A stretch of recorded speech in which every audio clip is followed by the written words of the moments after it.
Jangan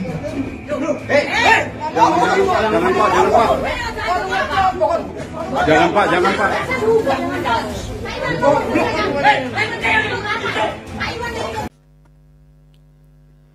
Sahabat yang diberkati Tuhan, saya ucapkan limpah terima kasih bagi yang mampir di channel Layar Kesaksian.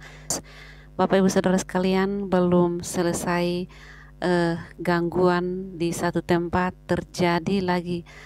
Bapak Ibu Saudara sekalian, kalau saya secara pribadi melihat setiap perilaku oknum orang-orang Muslim ini, saya sendiri melihatnya sebagai bukan suatu ajaran dari Tuhan, tetapi itu ada ajaran dari iblis. Karena kalau kita dalam kekristenan, hanya iblis yang selalu suka mengganggu ketenangan orang-orang beriman, orang-orang yang sedang beribadah. Itu adalah pekerjaan iblis yang paling disukai. Pada kenyataannya, saya percaya oknum-oknum yang melakukan tindakan mengganggu umat-umat agama lain itu adalah ajaran dari iblis atau ajaran dari setan. Bagaimanakah selengkapnya perilaku oknum ini? Kita saksikan berikut videonya.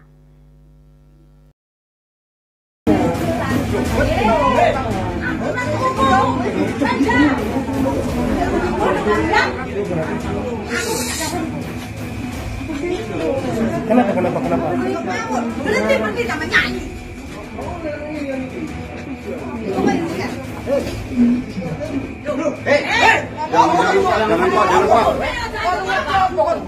Jangan Pak. Jangan Pak.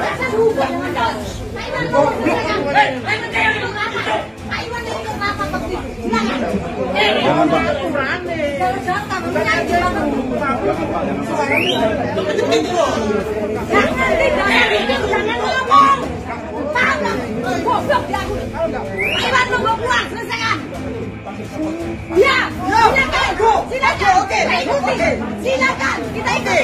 Oke. Ayo, Bapak. Oh, dituturi kok tak kene. Lewat.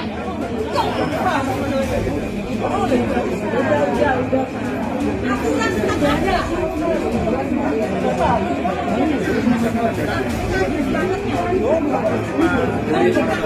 Belum tuntas kasus Tangerang Selatan, ada penggerbekan doa rosario oleh ketua RT dan kelompoknya atau gerombolannya. Kemudian ketua RT dan 3 orang yang lain sudah ditetapkan sebagai tersangka oleh Polri. Tiba-tiba beberapa hari yang lalu ada juga kejadian yang sama.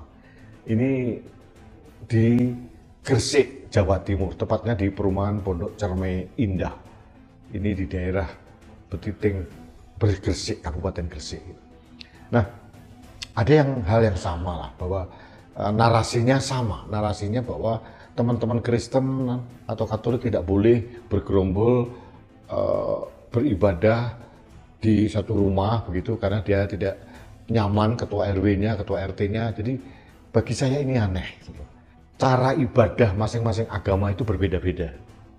Di Islam kita sholat 5 waktu. Kadang-kadang berjamaah di masjid, dan di masjid itu, di setiap komplek ada masjid, selalu berkumandang azan 5 kali. Bahkan kalau ada kegiatan pengajian, itu lebih seru lagi.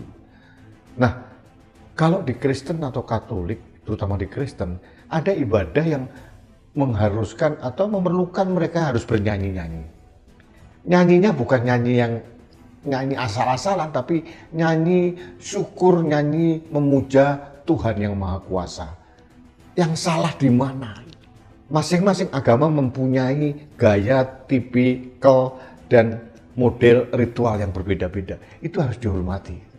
Kalau si RW bilang katanya di rumah tidak boleh beribadah, nah di rumahmu setiap hari ada orang beribadah. Kadang-kadang di rumahmu juga ada orang pengajian, mengundang banyak orang. Di masjid, di komplek, kadang-kadang pagi-pagi sebelum azan sudah dikumandangkan dari tape recorder, dibuarkan pakai toa yang memekakkan telinga juga.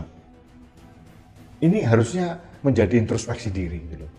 Saya tidak terlalu suka dengan istilah mayoritas minoritas. Memang kenyataannya memang di Indonesia ini hampir 85% penduduknya beragama Islam.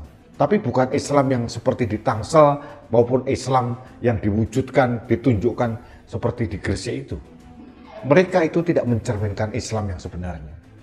Jadi sekali lagi saya mohon maaf kepada teman-teman yang beragama Kristen yang dipersekusi oleh orang-orang yang cupet nalarnya, sempit pemahaman agamanya, sehingga mereka ini tidak bisa mengedepankan toleransi beragama. Berulang kali saya katakan bahwa setiap agama di Indonesia itu mempunyai hak untuk beribadah dan menjalankan ibadah agamanya, dan itu dilindungi oleh konstitusi. Tidak ada hak seorang RT RW untuk melarang orang beribadah di rumah tertentu. Kalau jujur saya orang Islam gitu ya. Kalau ada dengar lagu-lagu pujian dari umat Kristen atau Katolik atau apa, saya gembira itu. Karena apa? Yang dipuja-puja, yang dipuji-puji oleh mereka itu Tuhan yang sama dengan Tuhan saya di Islam. Tuhan yang Maha Kuasa, Tuhan yang Maha Esa. Jadi yang salah di mana? Ini sempitnya pemahaman karena mereka mempunyai literasi agama yang sangat rendah. Atau mungkin diprovokasi oleh ustadz-ustadz yang mempunyai pemahaman yang sesat. Jadi yang terakhir saya menghimbau kepada aparat kepolisian di Gresik agar mencontoh apa yang dilakukan oleh aparat kepolisian di Tangerang Selatan. Orang-orang yang mempersekusi, yang menodai agama, entah agama apapun, itu wajib ditangkap. Karena mereka ini merusak keberagaman, merusak kebinekaan Indonesia. Jadi saya mohon kepada polisi di Jawa Timur, khususnya di Polres Gresik, harus tanggap untuk melakukan sesuatu agar melindungi ibadah umat beragama apapun, termasuk Kristen, Katolik, Hindu, Buddha, Islam, Konghucu. Mereka mempunyai hak yang sama untuk beribadah di rumah masing-masing dan tidak boleh diganggu oleh siapapun. Inilah keniscayaan bagi kita, warga Indonesia yang hidup dalam keberagaman. Keberagaman itu indah, keberagaman itu kekuatan. Pelangi kenapa menjadi terlihat indah? Karena berbagai warna. Itulah Indonesia.